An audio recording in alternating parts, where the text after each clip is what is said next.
एक बार फिर से आप सबका स्वागत है यूनिट ट्यूटोरियल में। मैं हूं दामिनी सिंह और आप लोग के लिए आज का जो मैं ये वीडियो लेकर आई हूँ, ये जो टाइम होता है ना, जो हमारे एग्जाम्स टाइम अब आ रहे हैं, इस टाइम पे इसकी आपको सख्त जरूरत है, बहुत ज्यादा जरूरत है। क्योंकि बहुत से बच्चे आकर बोलते हैं कि मिस ऐसा हो गया ना कि इतने टाइम से एक हमारे अंदर एक जुनून था कि हमको पढ़ना है, हमको करना है, हम करेंगे, और हर एग्जाम में हम टॉप कर रहे थे। पर धीरे धीरे धीरे पता नहीं ऐसा क्या हो रहा है मिस कि जैसे टाइम नजदीक आ रहा है हमारा कॉन्फिडेंस लेवल कम होता जा रहा है, हमारा मोटिवेशन कम होता जा रहा है और हम प्रेशर में ज्यादा होते जा रहे हैं। एक स्मार्टनेस जो हमारे अंदर होनी चाहिए वो कम होती जा रही है। तो इस टाइम पे पहले मैं मेरे सारे 10th और 12th के बच्चों को बोलूंगी कि बिल्कुल भी बेटा घबराओ मत, पूरा फोकस और कॉन्फिडेंट उतना ही रखो। बहुत जल्द मैं आप लोगों के लिए वीडियो लेकर आऊंगी कि ये एंड टाइम पे आपको ऐसा क्या करना है कि आपको कोई भी चीज डिस्ट्रैक्ट नहीं कर सके। बट आज का वीडियो में हर एक क्लास के बच्चा फर्स्ट स्टैंडर्ड से लेके चाहे आप कोई हायर डिग्री कोर्स कर रहे हो, अगर आपको एक स्टूडेंट, आपने स्कूल में पढ़ रहे हो, कॉलेज में पढ़ रहे हो, तो आप स्टूडेंट तो भाई वैसे भी हो गए, बट अगर आपको एक स्मार्ट स्टूडेंट बनना है, स्मार्ट स्टूडेंट बनना है, तो मैंने बहुत से ऐसे मेरे जो अच्छे बच्चे थे उनसे पूछा कि आप अपने डेली रूटीन में ऐसा क्या करते हो, आपकी क्या रूटीन है, आप अपने पढ़ाई को लेकर ऐसे क्या प्रैक्टिस करते हो। तो वो सारे डिस्कशंस के बाद बहुत सारे बच्चे जो हमारे थे उनसे पूछने के बाद मुझे कुछ चीजें ऐसी कंबाइन दिखी जो मुझे लगा कि ये आप लोगों को बताना जरूरी है कि अगर आपको स्टूडेंट से स्मार्ट स्टूडेंट बनना है तो आप लोगों को ऐसी कौन सी चीजें हैं जो अपने अंदर चेंज करनी पड़ेगी, तब आप एक स्कूल में सिर्फ एडमिशन लेने से स्टूडेंट बन जाओगे, पर अपनी बेस्ट एजुकेशन से आप एक स्मार्ट स्टूडेंट बनते हो। तो वो कैसे बनना है ये आज मैं समझाऊंगी। डिमोटिवेट मत करो। अगर अब तक आपको ऐसा लगता है कि भाई मैं मेहनत कर रही थी बट मेरा पता नहीं क्या हो रहा था कि मैं दिन दिन 6-6 घंटे पढ़ती हूँ, 10-10 घंटे पढ़ती हूँ, फिर भी मार्क्स नहीं आ रहे थे, क्यों? क्योंकि एक अच्छे स्टूडेंट्स और अच्छे मार्क्स के लिए आपका जो पैटर्न ऑफ स्टडीज था, and that would be wrong. So you need to change your pattern of studies, and today I am going to be tell you about that which pattern and which are the main rules you need to inculcate among your studies pattern, which will improve your studies, which will improve your enthusiastically। आपको ध्यान देना है कि आप कैसे करो, क्या करो, हर चीज के ऊपर आपको फोकस करना है। तो ध्यान से सुनो। सबसे पहली चीज आपको सबसे पहले समझना है, do a smart study, not hard study. बहुत सारे बच्चे बोलते हैं कि मिस हम तो 8-8 घंटे पढ़ते, 10-10 घंटे पढ़ते। नहीं जरूरत है 8-10 घंटे पढ़ने की। अगर आपको एक स्मार्ट स्टडी पता है कैसे करनी है, तो आप उस 8 घंटे में जो आप पढ़ रहे हो ना, आप उसको 3 घंटे में भी खत्म कर सकते हैं। एक एग्जांपल बताती हूँ। अगर आपको पता है कि मेरे सिलेबस में 10 चैप्टर्स है या 5 चैप्टर्स आने वाले, उस 5 चैप्टर्स के अंदर आपको ध्यान देना है कि भाई सबसे टफ चैप्टर्स कौन से। क्योंकि आप जितने भी पेपर देखोगे ना, आपको ट्रिक बताती हूँ, हमेशा जो टीचर्स रहती है ना वो ट्राई करती है टफ चैप्टर्स में से क्वेश्चन वेट लेने की। तो जो टफ चैप्टर्स है आप उसको पहले ज्यादा टाइम दे दो, उसको पहले खत्म कर दो। हम क्या करते हैं, हम इजी वाला पहले करते हैं, और जब एग्जाम टाइम आता है तो जितने टफ चैप्टर्स है उनको करने जाते हैं, जो कि हमारे ऊपर ऑलरेडी एग्जाम का प्रेशर बहुत ज्यादा है और उसमें टफ चैप्टर का प्रेशर, वो प्रेशर हम हैंडल नहीं कर पाते। स्मार्ट स्टडी करनी है। आंसर्स पढ़ रहे हो, 1.5 पेज के आंसर्स है, तो 1.5 पेज आपको ऐसे रट्टा नहीं मारना करके रट्टा मार रहे हो, नहीं, आपको क्या करना है, की पॉइंट्स बनाने आंसर्स के।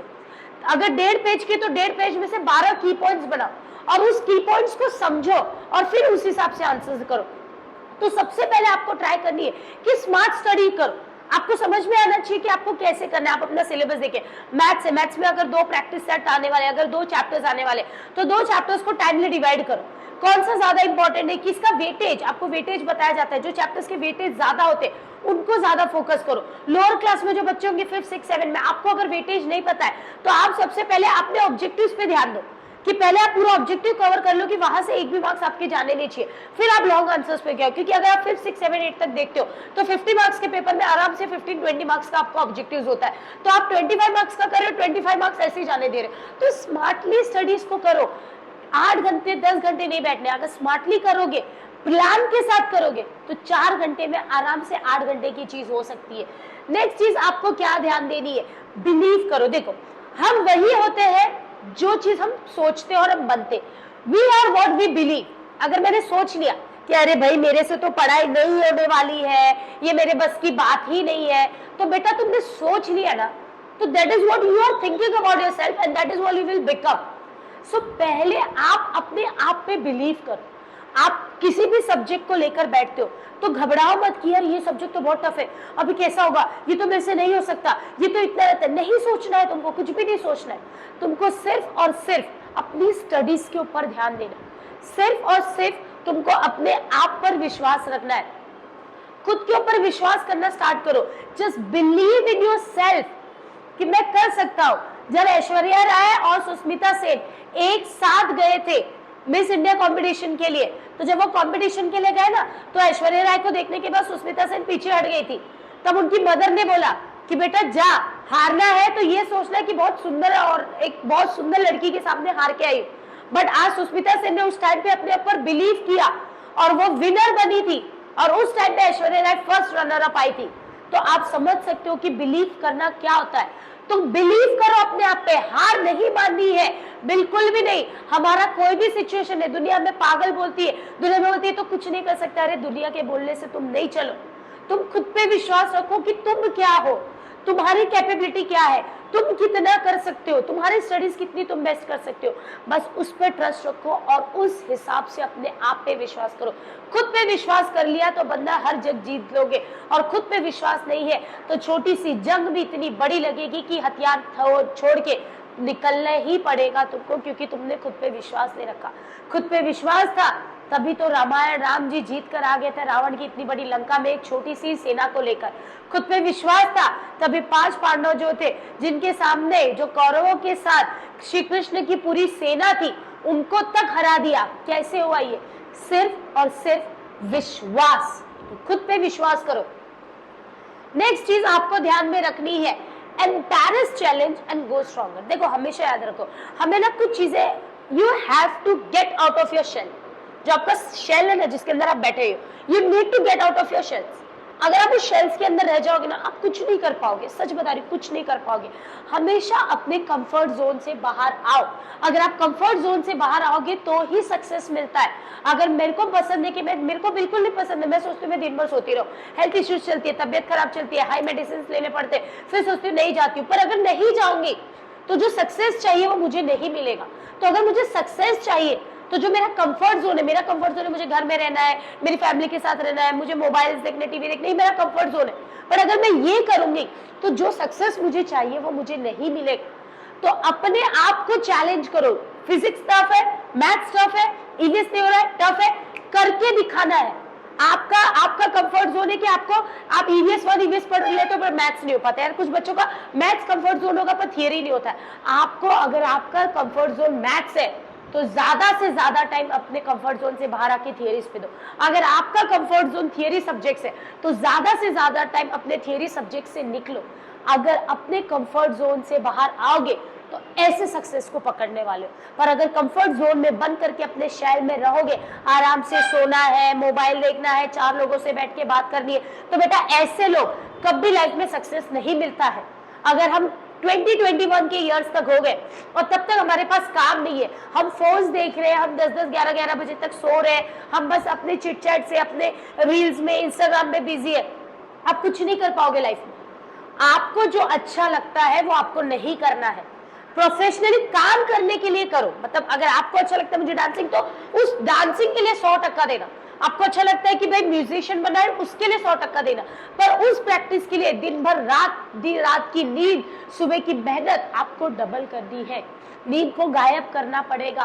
कंफर्ट जोन से बाहर आना है तो मेहनत करना पड़ेगा, तब जाके तुमको सक्सेस मिलेगा। तो एम्बैरेस, ट्राई टू चैलेंज करो अपने आप को। नेक्स्ट, पहले आप देखो कि आपकी लाइफ में जरूरत क्या है। पहले वो चीजें करो बहुत ज्यादा जरूरत है। क्या जरूरत है? मोबाइल बहुत ज्यादा जरूरत है क्या? अगर आपको वही लगता है तो कर लो। फिर अगर आपके लिए मोबाइल फोन बहुत ज्यादा जरूरी है तो बेटा फिर आपके लिए अनसक्सेसफुल रहना, किसी और के ऊपर डिपेंड रहना, ये भी बहुत ज्यादा जरूरी बन जाएगा, क्योंकि आप अपने दम पे तो कभी खड़े नहीं हो पाओगे। तो आपके लिए वाइटल टास्क क्या है? वो मस्ट है होना चाहिए। मस्ट है मतलब करना है, मतलब करना है।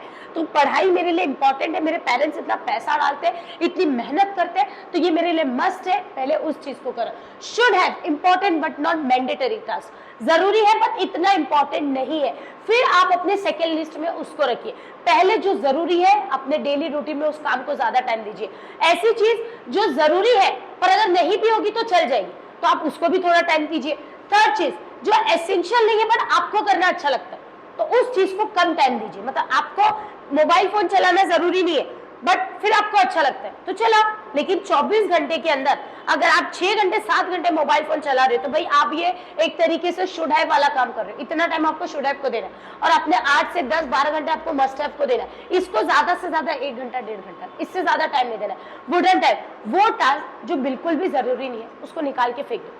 जरूरी नहीं है कि बहुत ज्यादा दोस्तों से मिलना है, एग्जाम्स के टाइम पे जरूरी नहीं है कि हर समय बाहर जाकर घूमना फिरना है, तो नहीं है जरूरी ना, तो उसको बंद कर दो। तो टाइम डिवाइड करो कि जो बहुत ज्यादा जरूरी है उसको ज्यादा टाइम देना है, जो कम जरूरी है उससे कम, नीचे कम, और जो बिल्कुल जरूरी नहीं है उसको बिल्कुल भी आपको टाइम देना नहीं है। नेक्स्ट चीज आपको करना है कि देखो, एक मैं तरीका बताती हूँ। हम जब पढ़ते हैं ना तो हमें बोर होता है, कोई कॉन्सेप्ट होता है, कोई चीज होती है, आपने समझ लिया, आप ट्राई करो कि जो भी चीज आप पढ़ो, आप रात में बैठ के अगर आपने कुछ मैथ्स की पढ़ाई की या साइंस का कोई चैप्टर पढ़ा, कुछ भी पढ़ा, सेकंड में जाके ऐसे रैंडमली अपने दोस्त को बोले, ए तुझे पता है कि ये चैप्टर तुझे आता है, मैं तुझे समझाता हूँ। तो जो चीज आपने पढ़ी उसको पढ़ाने का ट्राई करो, क्योंकि जब हम कोई चीज किसी को पढ़ाते तो हमको बहुत डिटेल में करना पड़ता है, और पढ़ाते समय हमारे जो वर्ड्स होते हैं हम बहुत शॉर्ट तरीके से सोचने की कोशिश करते हैं। तो वो चीज जब आप यूज करते हो तो आपको वो चीज मेमोरी वाइज ज्यादा देर तक याद रहती है। तो ध्यान रखना, learning you will teach and in teaching you will learn. जब आप कुछ लर्न करते हो तो आप एक्चुअली में चीज नहीं सीख रहे हो, लेकिन जब आप किसी को टीच करोगे, जब आप किसी को पढ़ाओगे, तब आप ज्यादा चीज सीखते हो। तो आपके जो भी क्लासमेट्स या फ्रेंड्स हैं, मैथ्स किया या ईवीएस पढ़ा, साइंस पढ़ा, फिजिक्स पढ़ा, केमिस्ट्री पढ़ा, हिस्ट्री पढ़ा, जो भी पढ़ा, जो भी आपने पढ़ा वही चीज आप अपने फ्रेंड को एक दिन, जो रात में आपने मेहनत की, सुबह बैठ के अपने फ्रेंड्स के साथ उस चीज के बारे में, उस टॉपिक के बारे में डिस्कशन कीजिए, उसके बारे में बात करो, ताकि वो चीज तुझे पता है ये ऐसे होता है, तुझे पता है ये चीज ऐसे होती है, पता है प्लस के अंदर ये फॉर्मूला होता है, ये होता है। तो आप ऐसे करोगे ना तो आपका जो फॉर्मेट होता है वो और स्ट्रांग होता है, वो चीजें आपको ज्यादा देर तक याद रहती है। और इसी चीज को बोला जाता है फेनमैन टेक्निक। अब ये फेनमैन टेक्निक क्या होता है, देखो, कोई भी एक टॉपिक ले लो, pick a topic and study of the, कोई भी आप अपने चैप्टर का एक टॉपिक लो, वो टॉपिक को पहले आप किसी अपने ऐसे इंसान को पकड़ो जिसको उस टॉपिक के बारे में कुछ भी नहीं पता। एक टॉपिक ले लिया आपने, फिर अपने घर में किसी अपने से जो 1-2 साल छोटा बच्चा होगा उसको पकड़ो और आप उसको समझाओ, जो आपने पढ़ा वो उसको समझाओ। अब देखो, आप अपने से छोटे बच्चे को समझाओगे तो आपको पता है कि आपकी मेमोरी उसकी मेमोरी एक जैसी नहीं है, तो उसको समझाने के लिए आपको बहुत सिंपल लैंग्वेज यूज करना पड़ेगा, मतलब उसको बहुत सीधे तरीके से समझाना पड़ेगा। जब थर्ड स्टेप में आपको पता चल जाएगा कि जब मैं उसको सिंपल स्टेप में समझाने जा रहा हूँ तो मैं अटक किधर रहा हूँ, मेरे पास वर्ड्स नहीं है, मैं इसको और अच्छे से ईजी नहीं कर पा रहा, देन वापस से अपने बुक पे जाओ और उस चीज को बेटर करो। मतलब एक टॉपिक पढ़ा, किसी को पकड़ा, टफ टॉपिक, हर टॉपिक ऐसे किसी को पकाओगे तो बोर होगा। जो सब्जेक्ट टफ लगता है ना उसके बारे में पढ़ो, और जो आपसे छोटा है, जिसको इसके बारे में ज्यादा पता नहीं है, आप उसको बताओ। और फिर आप देखो, अब उसको बताने के टाइम पे आपको बहुत easy language, easy pattern follow करना पड़ेगा। अगर तब भी आपको ऐसा लगा कि बोलते बोलते मेरे पास वर्ड्स नहीं मिल पाए, मुझे लैंग्वेज नहीं मिल पाए, तब आप कोई दूसरा पैटर्न फॉलो करो, वापस जाओ और फिर से उसको और डिटेल में स्टडी करो। इससे उसको तो कुछ नहीं समझ में आ रहा है, उससे लेना देना नहीं है, बट तुम्हारा जो स्टडी है वो बहुत ज्यादा स्टडी स्ट्रांग होता है, जिसको हम बोलते हैं फेनमैन टेक्निक। तो फेनमैन टेक्निक में टॉपिक लो, अपने से किसी दूसरे जिसको उस टॉपिक के बारे में नहीं पता है उसको समझाओ। अगर आप उसको समझा रहे हो, उसको समझ में नहीं आ रहा है, तो फिर तुम और अच्छे से जाकर समझाओ और समझ कर आओ, जब तक आप उसको सही तरीके से समझाने लो। और जिसको आप एक्सप्लेन कर रहे हो अगर वो समझ गया, मतलब आपका टॉपिक आपने अच्छे से पढ़ लिया है। आगे बात समझ में? नेक्स्ट आपका आता है रिट्राइवल प्रैक्टिस। रिट्राइवल मतलब क्या? हम जो स्मार्ट बच्चे होते हैं ना, देखो वो हमेशा यही करते, जो चीज कल पढ़ा उसको फिर सीधा 15 दिन के बाद नहीं उठाते। जो मैंने कल पढ़ा और जब आज कुछ पढ़ूंगी तो कल जो पढ़ा था उसका मैं वापस से प्रैक्टिस करूंगी। तो हर दिन आप जो पहले पढ़ के जा चुके हो एवरीडे आदत रखो कि जो आप प्रीवियसली पढ़ चुके हो उसकी रिट्राइवल प्रैक्टिस करते रहो। मतलब उसकी प्रैक्टिस आपकी बराबर होती रहनी चाहिए, प्रैक्टिस में कमी नहीं। आज अगर हिस्ट्री का सेकंड चैप्टर पढ़ा, उससे हिस्ट्री का सेकंड चैप्टर पढ़ने के बाद कल ज्योग्राफी थर्ड पढ़ा, फिर ज्योग्राफी फोर्थ पढ़ा, 6 डे आ गए, अभी तक आपने हिस्ट्री का सेकंड चैप्टर 6 दिन पहले पढ़ा था। फिर क्या होगा पता है? आप जब वो 6 दिन बाद उसको लोगे ना, आपको चलो मैं तो सब भूल गई। क्यों? क्योंकि ये टाइम में जो ये बीच का टाइम था, आपने 6 डेज का गैप लिया और आपने उसकी प्रैक्टिस नहीं की। तो नॉर्मल ह्यूमन आईक्यू ये रहता है कि बस जो एक बार पढ़ते हैं उसकी बार बार प्रैक्टिस। अगर सचिन तेंदुलकर को पता है कि भाई बैट कैसे उठाना है, मारना कैसे है, धोनी और विराट कोहली को पता है, पर उनको पता है कि बैट कैसे मारना है, फिर भी वो क्रिकेट के पिच में जाने से पहले रोज प्रैक्टिस करते। और हर मैच के पहले प्रैक्टिस करते तब वो पिच पे उतरते। तो जब इतने बड़े बड़े क्रिकेटर जो इसमें इतनी बड़ी बादशाह लिए वो बिना प्रैक्टिस के नहीं आते, तो तुम कैसे सोच रहे हो कि एक दिन के प्रैक्टिस के बाद 10 दिन बाद तुम उठ के आओगे तो तुमको हो जाएगा। आज सचिन तेंदुलकर पिच पे उतरेंगे, नहीं कर पाएंगे क्योंकि आज उनकी प्रैक्टिस छूट चुकी है। तो it's all about the practice. आप भले उस सब्जेक्ट में, उस टॉपिक में बहुत इंटेलिजेंट हो, फिर भी आपको उसकी रेगुलर प्रैक्टिस करनी है, तब आप स्टूडेंट से स्मार्ट स्टूडेंट की तरफ एंट्री करोगे। नेक्स्ट आपका आता है कि आपको समझना है कि मुझे किसी जो टॉपिक या चैप्टर में पढ़ रही हूँ उसको मुझे रट्टा मारना है या मुझे समझना है। देखो, अगर हम कोई चीज समझ के करते हैं ना उसका वेट हमेशा ज्यादा होता है, और जो हम रट्टा मारेंगे ना उसका वेट कम है। आप बोलोगे मैं नीचे नीचे क्यों गया, क्योंकि इसका वेट ज्यादा है। तो किसी भी चीज को अंडरस्टैंड करो, मेमोराइजेशन करके रट्टा मारते, ऐसा रट्टा नहीं मारना है। टॉपिक को लो कि भाई यहाँ पे 3 1 2 3, एक बच्चे को दे दिया 1 2 3 प्लस 4 5, प्लस करके कितना आएगा 5, 1 प्लस 1 1 प्लस 1। तो इस तरीके से अगर हम कोई चीज पढ़ते हैं तो हमें ज्यादा जल्दी बाहर होती है, और अगर उसको रट्टा मार के चलेंगे तो वो ज्यादा टाइम तक याद रहती नहीं है। तो मेमोराइज मत करो, उसको समझो। हर टॉपिक हर चैप्टर बाय हार्ट करने से पहले उसके अच्छे से चैप्टर को समझ के लो, उसके डिटेलिंग समझ के लो, उसके कॉन्टेक्स्ट को समझो। अगर आपने उस चैप्टर को समझ लिया तो 90% काम आपने वहीं पे खत्म कर दिया। अगर आपने अंडरस्टैंड कर लिया उस चैप्टर को, so your 90% work you have already done. Only then 10% what you have to do, you just need to revise it for that 10% of your that digest and question answer, whichever material, study material you have it other than your textbook. So you just need to revise it from your digest or any study material whichever you have it. But if you have understand the concept from your textbook, 90% of your study you have already done. You have done. But what we are doing it, we are just not understanding the concept, we are not understanding the chapter, and when the exams are coming, we are keeping with our digest, and around 8 to 10 hours, we are just like rectifying each and every question answer. And what is the result of that rectifying? After some time of periods, or while the paper will come, you will get blank. Because you have rectified all the answer, you have not understood the answer. And at that point of time, you will get blank. So what you need to understand that, understand the topic. So you need to understand that before going to the examinations, before going for any kind of test, first understand the chapters and the subject, and then go for the memorizations. Clear it or not? And the last one is the analogy. What is the analogy? Analogy is the comparison. Compare yourself with your own self. Don't compare yourself with the others, because most of the time this work is already done by your parents.